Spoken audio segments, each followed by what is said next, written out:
Hello everybody, welcome back. Today as well we have got you another video. In this video I'll show you how you can log into crypto.com on your desktop or your PC. But before that, please do make sure to like our video, subscribe our channel, and yes, without any further delay, let's get started.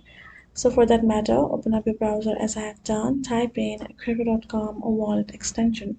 So if you simply would like to simply get the crypto.com to on your PC or laptop, you won't be able to get the app, so you have to simply get the Chrome extension. For that, simply search crypto.com wallet extension. You will get the first search option right away.